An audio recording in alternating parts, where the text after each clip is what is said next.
Hello বন্ধুরা, নতুন আরেকটি রেসিপি নিয়ে তোমাদের মাঝে হাজির হলাম। আজ বানাবো ইন্ডিয়ার পপুলার রেসিপি ভেটকি পাতুরি। প্রথমে মাছগুলোকে ভালো করে পরিষ্কার করে লবণ পানিতে আধা ঘন্টার মতো ভিজিয়ে রাখলাম। এতে করে লবণটা মাছের ভিতরে ঢুকবে এবং মাছটাও নরম হবে। সরিষা পেস্ট করে চলে এলাম কলাপাতা পরিষ্কার করতে। কলাপাতার এই শক্ত অংশটুকু কেটে বাদ দিয়ে দেব। এবার মাছগুলোকে তুলে ভালো করে জল ঝরিয়ে নিলাম।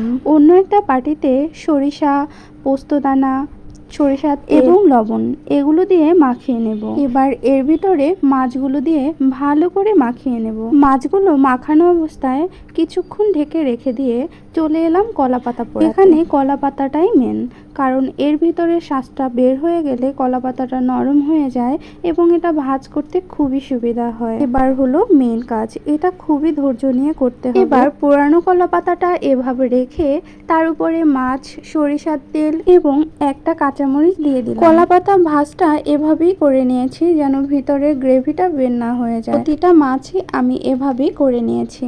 দুই ভাবে পাতুরিটা বানানো যায়, একটা হলো তেলের উপরে দিয়ে, অন্যটা হলো ভাপে দিয়ে।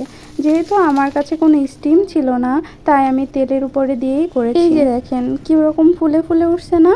যখন এটা ফুলে উঠবে তখনই বুঝে নিতে হবে যে ভিতরের মাছটা হয়ে গেছে। আমার রান্না করতে সময় লেগেছে পুরো 20 থেকে 25 মিনিট। এই যে হয়ে গেল আমার পাতুরি। কেউ যদি না খেয়ে থাকেন তবে অবশ্যই একবার ট্রাই করবেন।